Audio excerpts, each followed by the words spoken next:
வணக்கம். இன்றைக்கி நம்ம பார்க்க போகிற சமையல் ஒரு அருமையான ஆரோக்கியமான கருப்பு உளுந்து, பச்சைப்பயிறு, கவுனி அரிசி இது மூணும் சேர்த்து ஒரு கஞ்சி ரெசிபி தான் பார்க்க போகிறோம். உடம்புக்கு ரொம்ப ஆரோக்கியமாக இருக்கும்.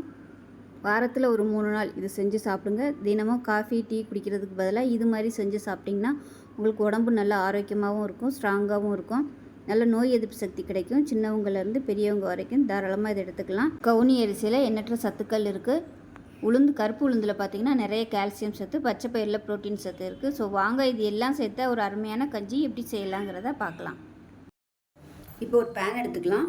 ஏதாவது ஒரு டம்ளர் எடுத்துக்கோங்க. இந்த டம்ளரில் 1/2 டம்ளர் அளவுக்கு பச்சை பயிர் எடுத்திருக்கேன். இதை சேர்த்து நல்லா வறுத்துக்கலாம். கலர் மாதிரி நல்ல வாசனை வரும், அந்தளவுக்கு வறுத்துக்கலாம். இப்போ பாருங்கள், கலர் செவந்து வந்துருச்சு. இது வேறு பிளேட்டுக்கு மாற்றிக்கலாம். இப்போ அதே கப்பில் 1/2 கப் அளவுக்கு, அதாவது 1/2 டம்ளர் அளவுக்கு கருப்பு உளுந்து, உடைச்ச உளுந்து, உடைக்காத உளுந்து எதுனாலும் சேர்த்துக்கலாம். இதையும் நல்லா செவக்க வறுத்துக்கலாம். நார்மல் உளுந்து சேர்க்குறதுனாலும் சேர்த்துக்கலாம். நீங்கள்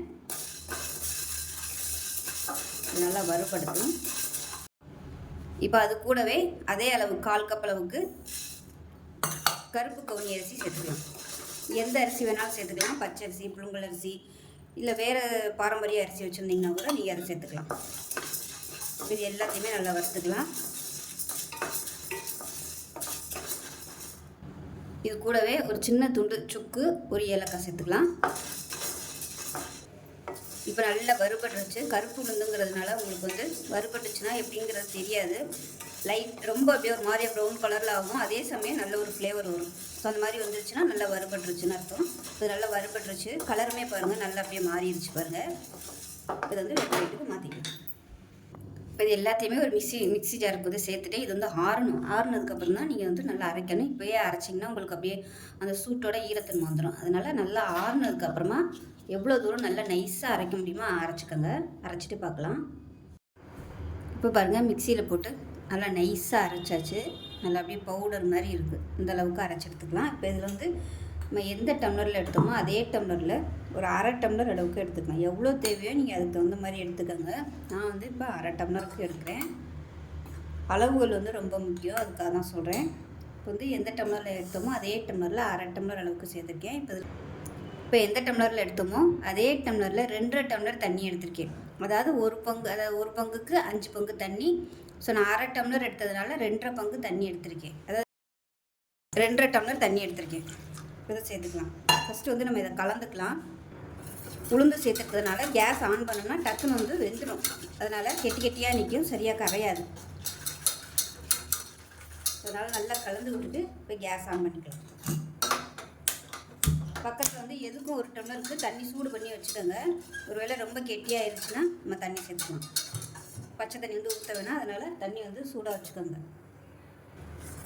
கைவிடாமல் நல்லா கலந்து கொடுத்துக்கிட்டே இருங்க. நல்லா அப்படியே பழன்னு வரும். அந்த ஸ்டேஜ் வரைக்கும் நம்ம நல்லா கலந்து விட்டுக்கலாம். பாருங்கள், நான் சொன்னேன்ல நல்லா திக்காகி வருது பாருங்கள். ஒருவேளை ரொம்ப திக்காயிடுச்சுன்னா நம்ம தண்ணி சேர்த்துக்கலாம். அதுக்கு தான் சுடு தண்ணி பக்கத்தில் வச்சுக்கோங்கன்னு சொன்னேன். டக்கு நம்ம தேவைக்கேற்ற மாதிரி தண்ணி ஊற்றி நம்ம அட்ஜஸ்ட் பண்ணிக்கலாம். இப்போ இது ஆறுச்சுனாலும் நல்லா கெட்டியாக வரதால் இன்னும் கொஞ்சம் தண்ணி நம்ம சேர்த்துக்கலாம். இப்போ தண்ணி சேர்த்துக்கலாம். நான் ஃப்ளாஸ்கில் தண்ணி சூடாக வச்சுருந்தேன். அதனால் நான் ஊற்றிக்கிறேன். குடிக்கிற பதத்துக்கு நம்ம தண்ணி கலந்துக்கலாம். இந்த பால் சின்னவங்கலேருந்து பெரியவங்க வரைக்கும் எல்லாருமே எடுத்துக்கலாம். ரொம்பவும் ஆரோக்கியமான ஒரு பால் இது. பாருங்கள், கரெக்டாக இருக்குது. இந்த ஆற நல்லா கெட்டியாகிட்டே வரும். இப்போ இதில் ஒரு சிட்டிகை உப்பு சேர்த்துக்கலாம். சேர்த்துட்டு நல்லா கலந்து கொடுத்துக்கலாம். இப்போ பார்த்திங்கன்னா நல்லா ஒரு கூழ் பதத்துக்கு வந்துருச்சு. நல்லா அப்படியே பழன்னு வந்துருச்சு. இன்னும் கொஞ்சம் நேரம் நல்லா கொதிக்க விட்டு மீடியமான ஃப்ளேமில் கொதிக்க விட்டுக்கோங்க. ரொம்ப ஹை ஃப்ளேமில் வச்சிங்கன்னா உங்களுக்கு ரொம்ப அப்படியே வத்தின மாதிரி ஆயிரும் கெட்டியாக. அதனால் மீடியம், ரொம்பவும் குறைச்சி இல்லாமல் ரொம்பவும் அதிகம் இல்லாமல் நடுத்தரமாக வச்சு அப்படியே கொஞ்சம் கொதிக்க விட்டுரும். இப்போ நல்லா ஒரு 2 நிமிஷம் நல்லா கொதிச்சிருச்சு. இப்போ எந்த டம்ளரில் எடுத்தோமோ அதே டம்ளரில் 1/2 டம்ளர் அளவுக்கு சர்க்கரை. இது ஆர்கானிக் சர்க்கரைங்கிறதுனால நான் அப்படியே சேர்க்குறேன். நீங்கள் வெல்லம், கருப்பட்டி சேர்க்குற மாதிரி இருந்துச்சுன்னா கொஞ்சமாக தண்ணி ஊற்றி வடிகட்டிட்டு சேர்த்துக்கோங்க. அப்படி நீங்கள் அந்த மாதிரி வடிகட்டி தண்ணி சேர்க்கும் போது இது கெட்டியாக தான் இருக்கணும். அப்போ தான் உங்களுக்கு கரெக்டாக இருக்கும். ஒருவேளை இது ரொம்ப தண்ணியாக இருந்துச்சுன்னா நீங்கள் அந்த தண்ணி ஊற்றையில் ரொம்ப தண்ணியாக போயிடும். அதனால் பார்த்துக்கிட்டு நீங்கள் சேர்த்துக்கோங்க. இதையும் சேர்த்து நல்லா கலந்து விடலாம். உங்களோட இனிப்புக்கு தகுந்த மாதிரி நீங்கள் சேர்த்துக்கோங்க. நான் இனிப்பு கரெக்டாக தான் கொடுத்துருக்கேன். இந்த இனிப்பு கம்மியாக தான் இருக்கும், அதிகமாக இருக்காது. வேணும்னா நீங்கள் 3/4 டம்ளர்லேருந்து 1 டம்ளர் வரைக்கும் சேர்த்துக்கலாம். இப்போ நல்லா கொதிச்சிட்ருக்கு. இதில் வந்து ஒரு 3 டேபிள் ஸ்பூன் அளவுக்கு துருவன தேங்காய் சேர்த்துக்கலாம். இல்லைன்னா பால் சேர்க்குறதுனாலும் நீங்கள் சேர்த்துக்கலாம். அதாவது தேங்காய் பாலை சேர்க்குறதுனாலும் சேர்த்துக்கலாம். தேங்காய் பால் சேர்த்திங்கன்னா அமர்த்திட்டு சேர்த்துக்காங்க. அவ்வளோதான். நல்லா கலந்து விட்டுறலாம். அந்த தேங்காயோட எசன்ஸ் எல்லாமே நல்லா அந்த சூட்லேயே இறங்கிடும். இது வந்து சாப்பிட்றதுக்கு நம்ம பருத்தி பால் சாப்பிட்டா எப்படி இருக்கும் அந்த மாதிரி இருக்கும். ரொம்பவும் ஆரோக்கியமான ரெசிபி, நல்லா சுவையாகவும் இருக்கும். கண்டிப்பாக ஒரு தடவை இது மாதிரி செஞ்சு கொடுங்க. வீட்டில் உள்ள எல்லாருக்கும் விரும்பி சாப்பிடுவாங்க எல்லாருமே. காலையில் காப்பி டீக்கு பதிலாக இந்த மாதிரி ஹெல்த்தியாக செஞ்சு சாப்பிட்லாம்.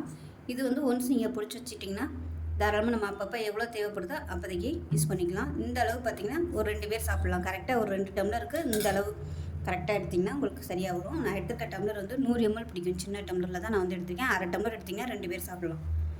இதே அளவில் வந்து நீங்கள் மொத்தமாக மிஷினில் கொடுத்து அரைச்சி வச்சுட்டு கூட நீங்கள் இது மாதிரி செஞ்சு சாப்பிட்லாம். சுகர் பேஷண்ட்டாக இருக்கீங்க, இனிப்பு சாப்பிட வேணாம்னு நினச்சிங்கன்னா தாராளமாக நீங்கள் வந்து உப்பு போட்டு சாப்பிட்லாம். உப்பு இல்லை மோர் கலந்து கூட நீங்கள் சாப்பிட்டுக்கலாம், நல்லாயிருக்கும். அவ்வளோதான். இந்த கஞ்சியை ஒரு கிளாஸில் ஊற்றிக்கலாம்.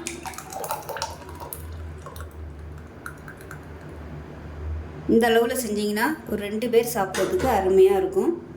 ஸோ கருப்பு உளுந்து, பச்சை பயிறு, கவுனி அரிசி போட்டு ஒரு அருமையான கஞ்சி பாரம்பரியமான முறையில் ரெடி ஆயிடுச்சு. செஞ்சு பாருங்கள். செஞ்சு பார்த்துட்டு எப்படி வந்துச்சுங்கிறத சொல்லுங்கள். வீடியோ பிடிச்சிச்சின்னா லைக் பண்ணுங்கள், கமெண்ட் பண்ணுங்கள், சேனலை சப்ஸ்கிரைப் பண்ணுங்கள், பக்கத்தில் உள்ள பெல் பட்டனையும் ப்ரெஸ் பண்ணுங்கள். நன்றி.